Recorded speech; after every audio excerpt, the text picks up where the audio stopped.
Welcome to Gunship.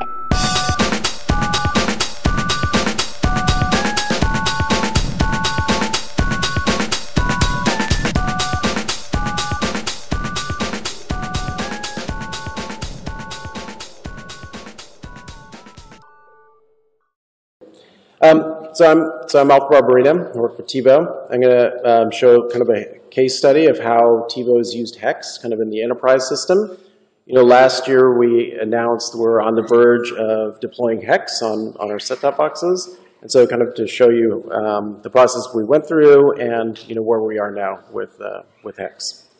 So just a little bit about Tivo. If you don't know already, we provide video services to the cable industry. We do that in the US and worldwide.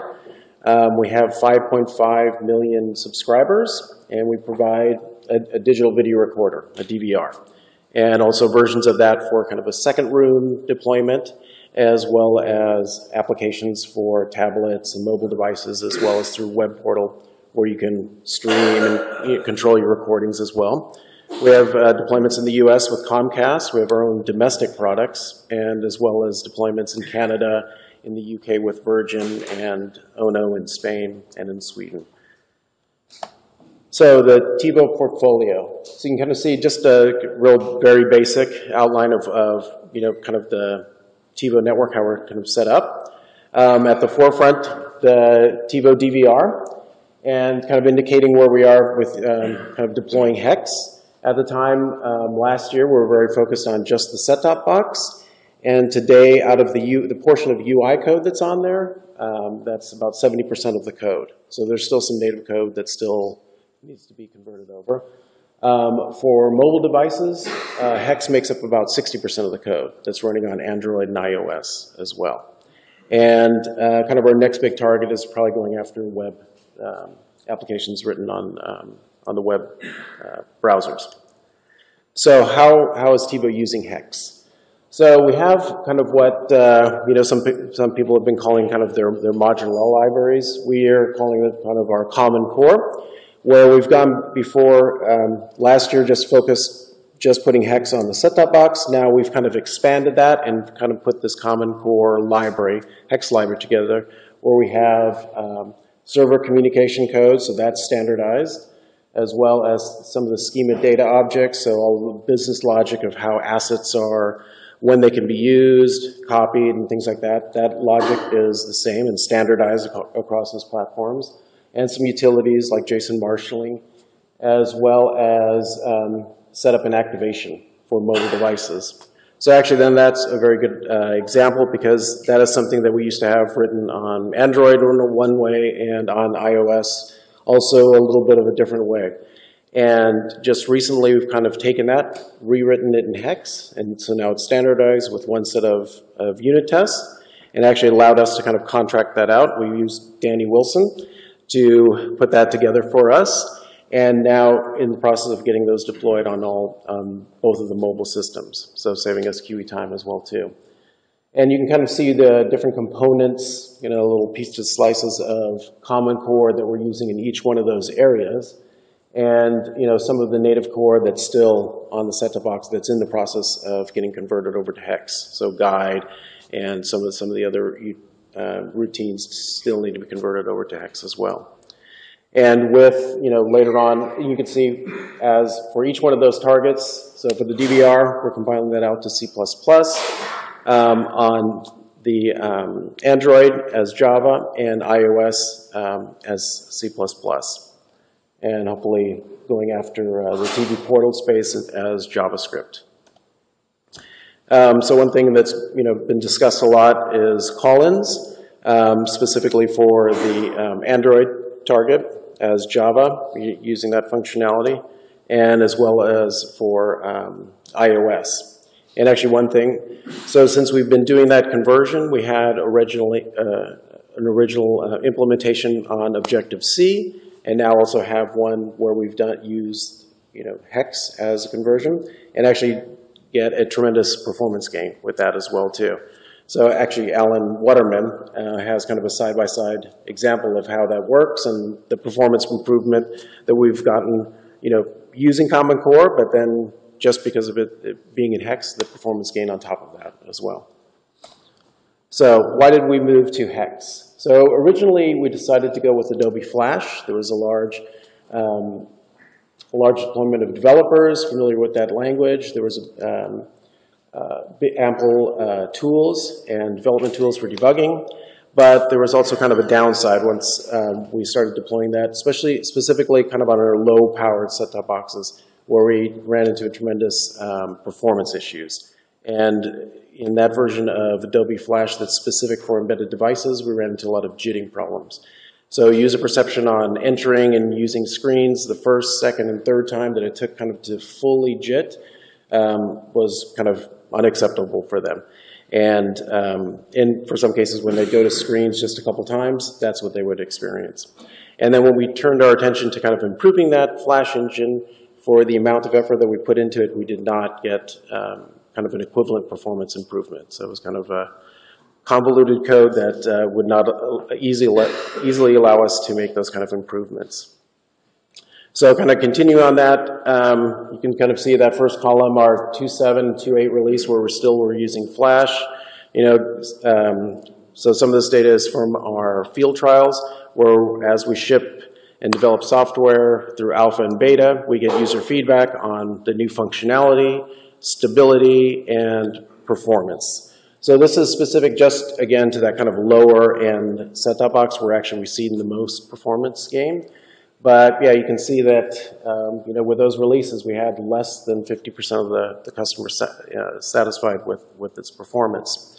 And for last year, our Hex release was a 3.0 release, so you can see there was a significant jump in performance. And during that time, we focused on stability, identifying memory leaks. And then from there, actually, as we kind of accomplished and had a good performance gain, so 20 to 30% performance gain just from switching over to Hex, they added new features. And features were really good, but they also regressed the performance. So we had to go back in again and kind of had us focus to look at what exactly can we do to add performance optimizations to Hex. So that's where I'd like to take you now. So actually, and you can see, forgot to mention the goal, you can see at the final end was kind of a 0 dissatisfaction. So for that low-end box, and this is one that we have kind of deployed with a lot of cable companies, and they have a tendency to hold on to those for many years. And so this has kind of allowed us to kind of breathe new life into those boxes and get them extended into the field a little bit longer. So I'd like to take you through some of those specific performance improvements that we made on the box in Hex that allowed us to kind of improve the overall look. So to make those performance improvements, we had to kind of identify methods of how we would evaluate performance. So we came up with two methods. One where we quantified object churn. We're able to quantify how many objects were created and who was creating them, which objects, as well as functional call frequency, where kind of a low-level logging at kernel level counted every time a function call was made and then kind of ordered those function calls, so we can help identify where we need to investigate first. And from that, the area that we looked into first and kind of stood out is events. So in a typical screen transition, we identified that add and remove events onto stage occurred very frequently, as well as key presses and some changes that we made to enter frame to convert that into a singleton. So in a typical screen transition, we saw up to 70,000 events occurring that actually weren't really being used.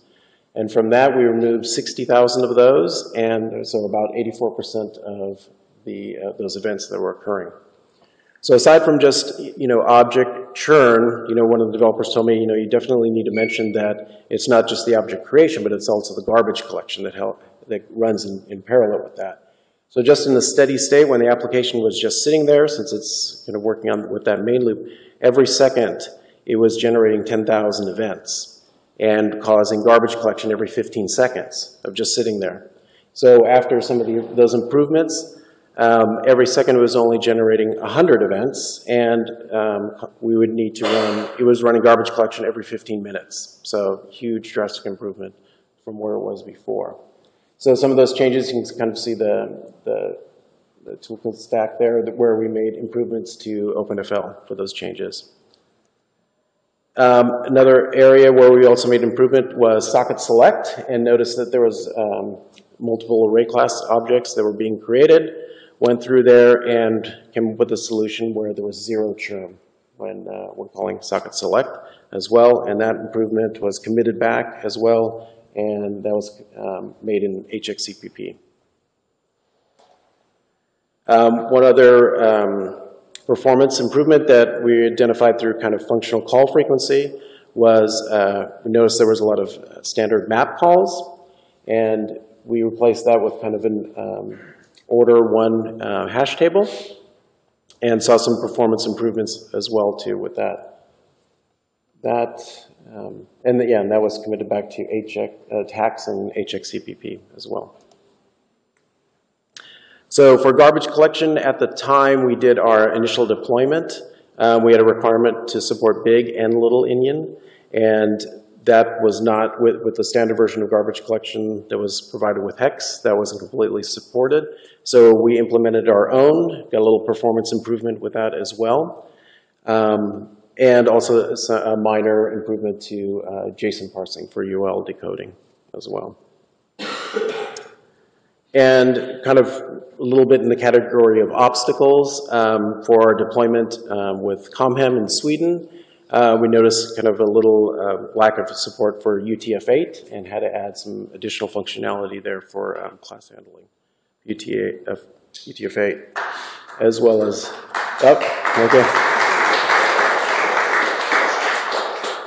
surprisingly, since the languages kind of came out of Europe, that was a deficiency, but, and also some improvements and extensions onto UTC timecode and daylight savings time as well too. So,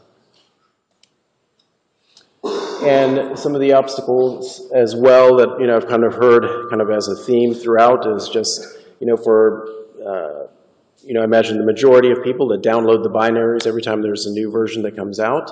But in the enterprise environment, a lot of those cases where we need to compile for specific targets like MIPS, MIPSL, and our kind of flavors of ARM, going through and recompiling, the whole toolchain from top to bottom, from the compiler up to OpenFL, and especially when there's, changes across each one of those, doing that integration is quite an obstacle and is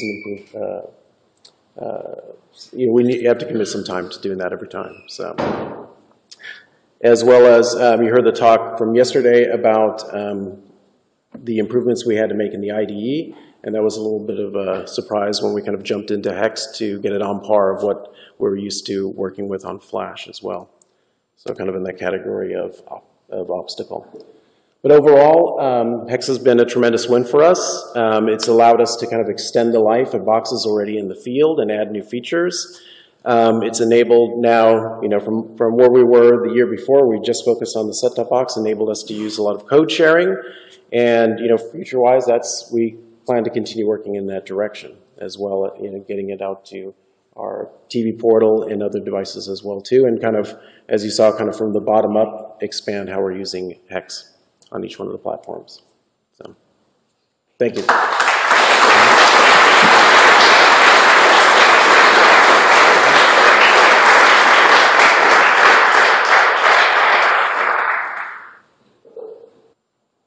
So, two questions. So, the big endian, little endian garbage collector you're talking about, some of the console platforms are working on are big endian, some are little endian and stuff. So, you mentioned you didn't contribute it back because the API was sufficiently different. If we could figure out some way to deal with that, would you be interested in contributing it? I think there's actually a version of garbage collection now that supports that. So I think that's why we kept, the version we had. But yeah, I think it's more on us to probably take that current version. Okay, cool. Okay, so we're kind of redundant now. Yeah. The other question is, you mentioned all these optimizations you've done to OpenFL.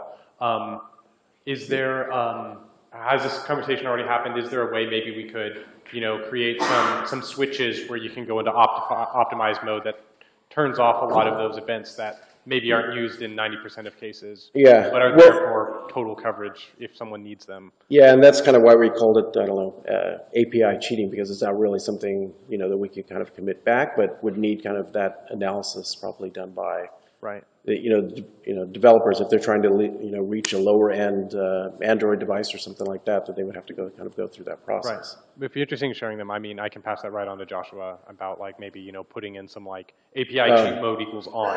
Yep. And it like to kind of turn those up, if that's, if they have the same situation, And an easy way to kind of measure that as well too. Just a suggestion maybe for the OpenFR thing. What could be done is maybe like if nobody used the event, never register a listener on the ID'd or deleted or removed like events, we could just turn them off because nobody is listening. And as soon as you register an event listener on some of the class somewhere, it will enable the event to be fired. This way, it will work somehow. Will you contribute to the better Unicode support of Haxe? I'm sorry? I've seen you overcome some problem with UTF-8. Will you contribute to this effort? Yeah, it wasn't a complete implementation. It was kind of, the delta of what we specifically needed. So yeah, that's why it wasn't really committed back. It wasn't a proper implementation. Yeah, so just to give a few details about that, because I'm fighting with strings in Haxe. In general, Haxe is really, really bad at Unicode, Unicode normalization and stuff like that. So I'm working on it right now because I needed to expand a lot the XML parser. I plan to commit a few things to do a few pull requests. But it's a huge task. I mean, dealing with card sets and various card sets and translating from card sets to another one, it's probably 100 files into the Mozilla tree. You have to acknowledge that. Yeah, and for that reason, we kind of did our kind of smaller development, kind of hack version of that. We tried a larger full implementation and it had some big performance issues, so we kind of scrap that. Yeah, I was talking regarding Unicode. I was talking about Unicode last year. I actually started writing a bit of code, more like low-level stuff, to make sure that we can have Unicode strings with, which are very efficient. So we have already some kind of low-level support for it, to make sure that we'll be able to implement fast Unicode support on different targets. That's why we work first on the typed array things, which enable, for instance, to have us like array of 16 bits, for instance, to implement UCS2 or these kind of things. So we have the low-level support. Now we need to build the API. This is something we're working on and really thinking about because we know it's a huge things to do. And well, we want to maybe also like correlation. Well, there's a lot of validation, but at least for the validation and conversion between the different code points, we can do that. And JavaScript is ECS2 actually. Yeah.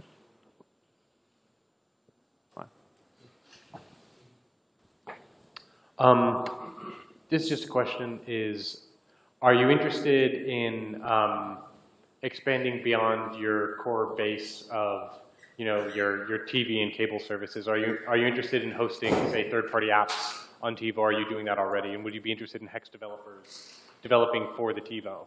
Yeah, for third-party apps right now, we have an Opera HTML browser, and we kind of use the Opera web store, and through them, that's how kind of we release a lot of third-party applications. So, just a workflow question: how do you debug and profile your apps for different like TVs and stuff? On the actual device. So yeah, one of the methods we use, we actually have a pretty robust. It's called plog, kind of kernel level logging. Actually, where we're able to use that for on the set-top box for kind of profiling and performance measurements. But if you're talking about debugging, like through IntelliJ or through the IDE, or yeah, a more higher level, like in the Haxe side, how do you have something like Ulink Yeah, I mean, we're using the IntelliJ IDE for our debugging as well. Yeah, that's where we made a lot of the improvements so that we have, you know, hex level debugging for C++ code. Okay. Yep. Thank you, Alfred. Okay, thank you.